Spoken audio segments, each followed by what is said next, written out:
Welcome to the Leadership Purpose with Robin podcast. I'm your host, Robin L. Owens, PhD, and this is where we dive in each week to give advice, tools, and tips for high-achieving women leaders, and we talk about leadership purpose and its importance for you.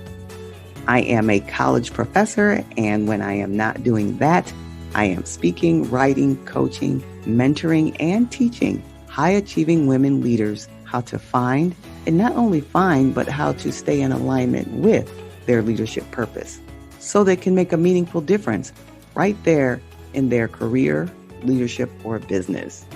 Okay, let's dive in. Hi, everyone. Welcome back to another episode of Leadership Purpose with Dr. Robin. I'm so glad that you take time out of your day to listen in on the podcast. I can't tell you how much I appreciate that. And today I am going to be talking with Sara Bazan. Now, let me tell you a little bit about Sara. Sara Bazan, the destiny designer, trains and coaches experts and entrepreneurs to become empowered leaders.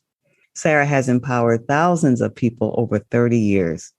She is a licensed psychotherapist with a master's in clinical psychology. She is a certified life and executive coach, NLP practitioner, and Healing Tao instructor.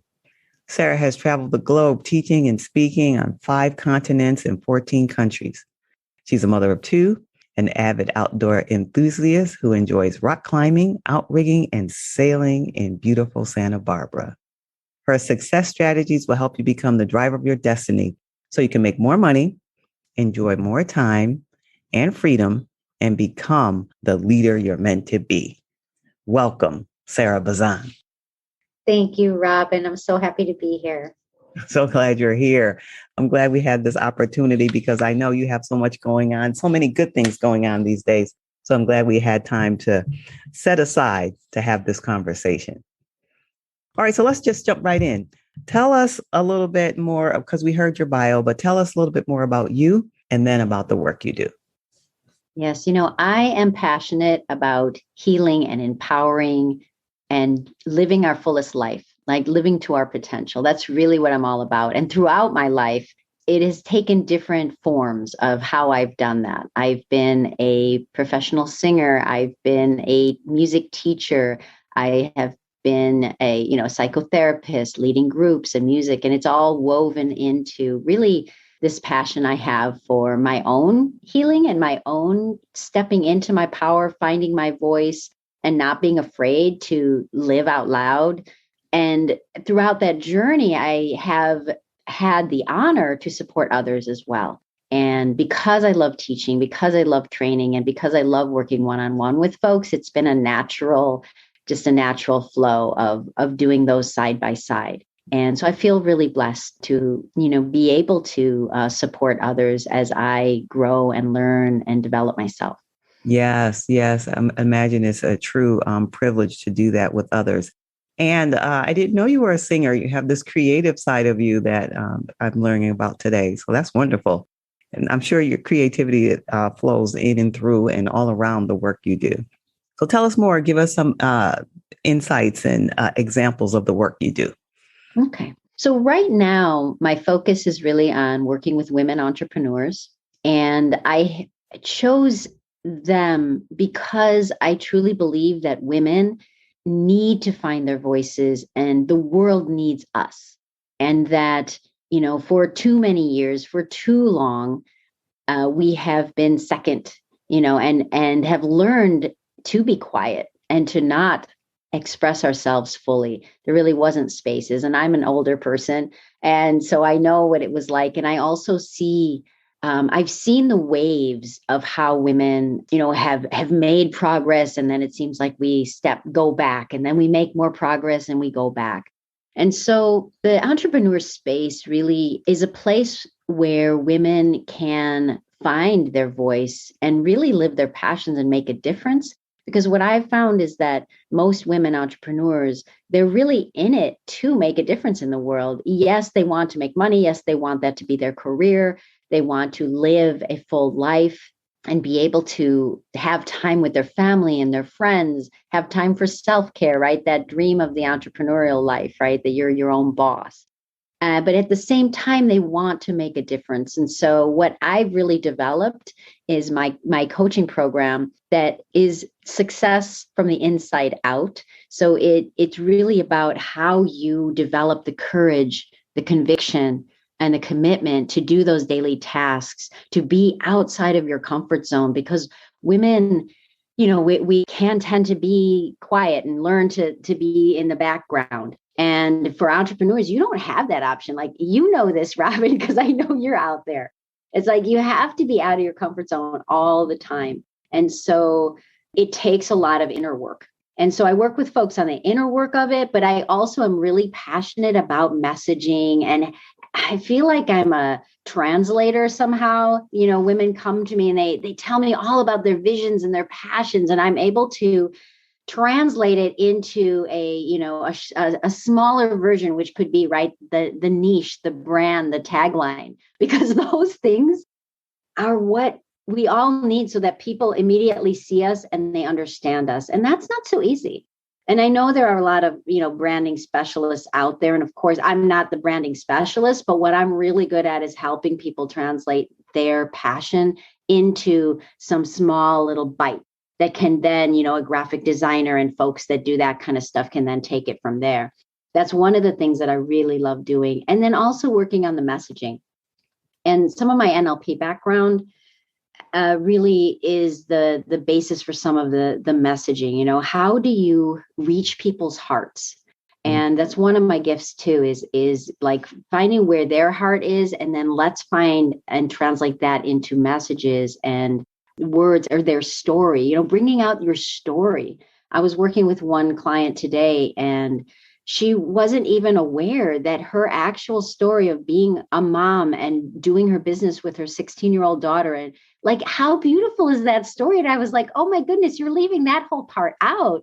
And yet nowadays, people really want to know who you are, and it's who you are is what's going to draw them to you, not necessarily even, of course, there's the message, but it's who you are. So encouraging my clients to not be afraid to put their story into their work, which, we hear a lot about that because it's so true and it's so necessary. And we don't need to be afraid to show our authentic selves.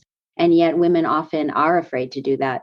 I think one of my lines that I came up with myself is, it's not your image, it's your vision. Right. I think we're taught that our image is everything, right? What's our, what we're wearing and how does our hair look? And of course, that is an expression. It's a creative expression of who you are. And it does represent who you are and your values. But at the same time, what is your vision? What is your passion? That is really the most important thing that will draw crowds to you, right? That will make you stand out as a leader. And so that's a little bit, I could go on, but I'll let you ask some more questions. Yes. And you mentioned, I was engrossed in what you were saying, and you mentioned you use NLP, and you talked about, I mentioned in your introduction that you have that background, and I'm familiar with it, but there might be somebody listening who's not familiar. They might be hearing the term NLP for the first time.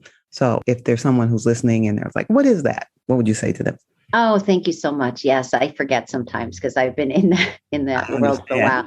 It stands for Neurolinguistic Programming.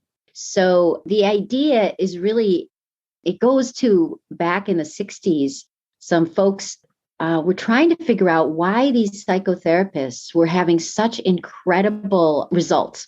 And they studied a few, Milton Erickson, Virginia Satir, and Fritz Perls.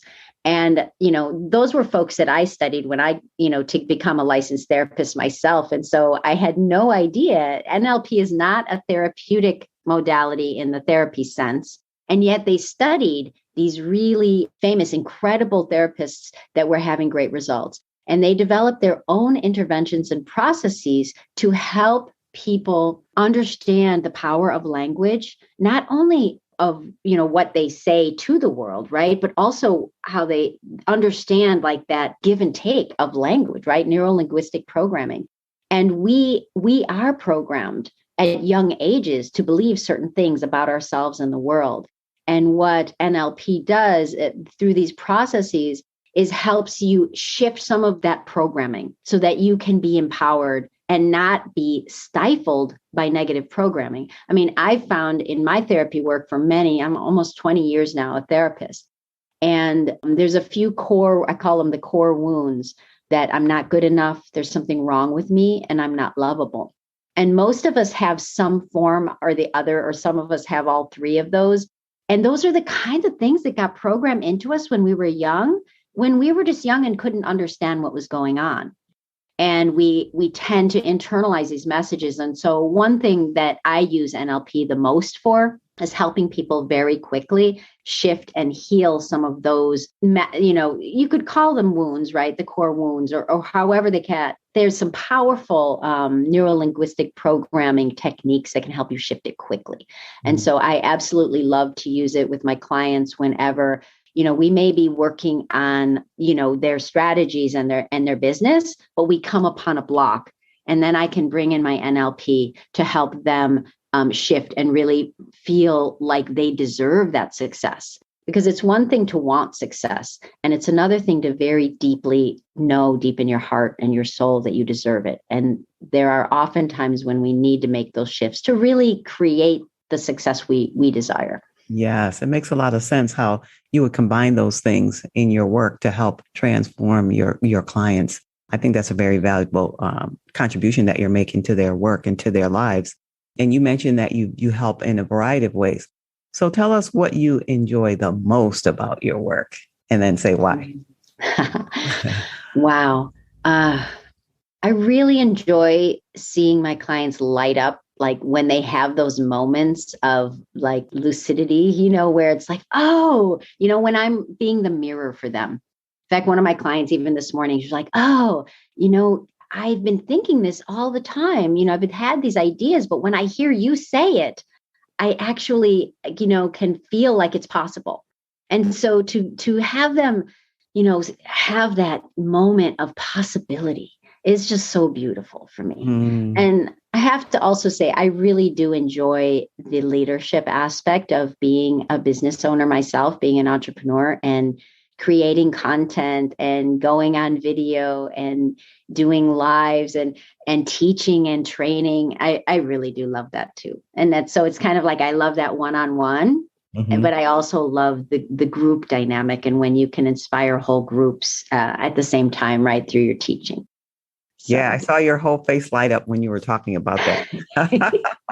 All right, validation. Yes. Thank you, Robin. And it's clear you're talking about doing the work as a clinical therapist and for years, and your experience and expertise is clear. And, I always tell people that this podcast is for high achieving women. They could be entrepreneurs, career professionals, or any other category they want to put themselves in. But they're the women who are, and I know there are men listening too, but these are the women who are mostly the ones who are responsible and doing the support and help of others, and rarely get the support and help themselves. And so I created the podcast to help them take a little bite away each week from some resource, which I consider someone like you who has the experience and background and your words, so they can take it on their day. So now, given that, what's one tip or one piece of advice you can give to a listener right now? All right. I would say the art of being present, because our bodies, they really are our temple, right? They are this package that we have been born into, and they hold our mind and our emotions and our physical experiences all in one. And I think that because of the power of the human mind, sometimes we get, taken away even from ourselves. And especially with technology and the internet, and we can often be swept away, let's put it that way, without even realizing, or being influenced, fear and, things like that. Like oftentimes there are forces out there that are trying to influence us and create fear in us. And I always say that love is the opposite of fear, and that when you're afraid, it's hard to love. Or when you love, you can't be afraid. And so being present and being able to be what I also call embodied is really the first step to loving yourself and overcoming fear. I mean, there are real threats, real things that you should be afraid of, but oftentimes they're perceived threats. And and we get, and our emotions are triggered by these perceived threats or negative thoughts about ourselves, of who we are and what our potential is, right? Because there are folks always out there who are wanting to keep us down one way or another, sometimes even subliminally, not even like explicitly. And so the more you can do a daily practice of even 5 minutes of just being in your body, feel what it's like, right? Feel what the chair is like underneath you. Feel what it feels like to touch the floor with your feet, and feel the breath, feel that life force, right? Like we can't live, right? Is it more than like a minute and a half or something without air? Feel what that's like, to fill your lungs with life force, and feel, your heart beating. And those that in itself, even if you just do that 5 minutes a day and let your mind relax and get yourself embodied and pay full attention to your body, even do like a body scan. You may have heard of that, right? Sometimes you can do a body scan and just feel what it's like on your feet and your calves and your thighs, your belly. Where is there tension? Where can I release tension? That's where my healing Tao instruction, I was trained and certified in my mid-20s as a certified healing Tao instructor. And that's one of the healing practices of being able to put your mind focus inside your body. And you can circulate it, you can circulate energy. But even just being present, and then you get to choose what you want to think. Then you get to challenge yourself, like, okay, is that a real threat, or is that something perceived? How can I shift whatever that was that's happening in the moment? Or maybe there was nothing happening, but I recommend practicing it every day. So in those moments that you do have, we all have moments of self-doubt or fear or worry, or, it's part of life, right? It is the yin yang, right? There's times of joy and there's times of sadness. There's times of strength and courage, and there's times of fear and doubt. So it's something that can bring you really quickly back into that love and strength place when you go through your body. Yes. And it's something you can do almost anytime and anywhere if you have a few moments, right? It's something that is relatively easy to do if we just commit to being present. Yes. Yes. Exactly. Yeah. Well, as you know, my own work has to do with leadership purpose. And so when you hear the term leadership purpose, what comes to your mind? Well, I took a leadership training many years ago, and what comes to mind when I even hear the word leadership is inspiring the mind and encouraging the heart. And that's what I've always followed for myself as a leader. And when I, encourage my clients to be leaders, is that we need to inspire others, right? Your vision. Or to, even if the vision is like mine, the vision is that they believe in themselves, right? And they feel that courage to live their potential. That's my vision, but I'm sharing that with them, right? They can follow me if they want to believe that it is possible. So that's one, right? Inspiring the vision. And then the other is encouraging the heart, because there is a lot of fear, and right, those things exist out in the world. So as a leader, people can look to us for that, that encouragement, and we all need it. Even no matter what level of leadership we're at, we all need it. And that's what's so beautiful about the work you do, of inspiring and encouraging the hearts of high level achievers, women who are really living high levels of their own potential.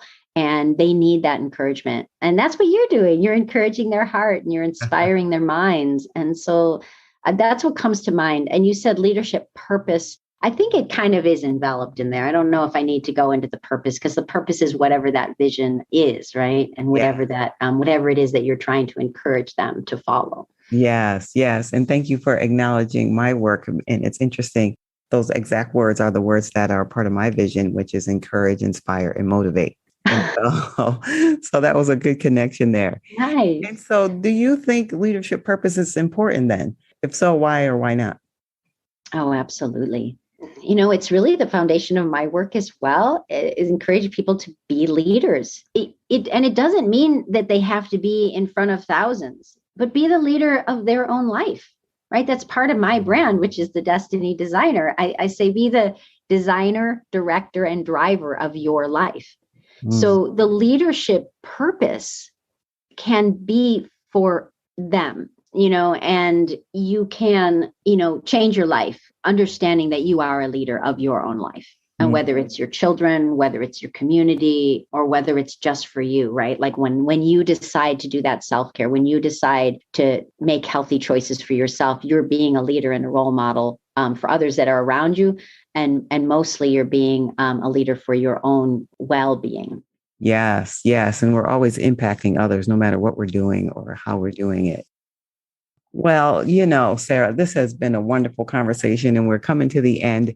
And I'm thinking there's some entrepreneurs, emerging entrepreneurs, or entrepreneurs who just want to grow and more in their business who might be listening right now. And if they are saying, how can I get in touch with Sara? What would you say to them? A really easy way is to go to my website, which is my name, SaraBazan. So lots of A's and no H. SaraBazan.com. And there is, fairly close to the top, a button, connect with me. And I have my calendar and have some times that are scheduled in my calendar to be able to connect with folks. And I love connection and relationships and building community. So, if you want to just connect and something that you are inspired and want to collaborate on or whatever, I really welcome and open, just like you and I, Robin. I think we met on Facebook and we were just like, we need to talk, and because that's my spirit. So please reach out, and I really would love absolutely to speak and connect with you all. That's wonderful and so generous of you, and everybody. That information will be in the show notes too. Well, Sara, thank you so much. You've been generous with your heart and your spirit and your time. I really appreciate you being here today. Thank you very much. Thank you, Robin. Happy to be here. And thanks to your listeners as well. Okay, everyone, this is the end of our episode for today. But if you want to get in touch with me, you can contact me on my website, robinlowens.com, or you can reach me on social media, Robin L. Owens, PhD, Robin L. Owens, PhD. And that's all for now. But until next time, this is Dr. Robin. Thank you for tuning into this episode of the Leadership Purpose with Robin podcast. If you enjoyed it, head on over and rate and subscribe so you never miss an episode. New episodes drop every week, and I can't wait to hang out with you again soon. Meanwhile, this is Robin signing off. See you next time.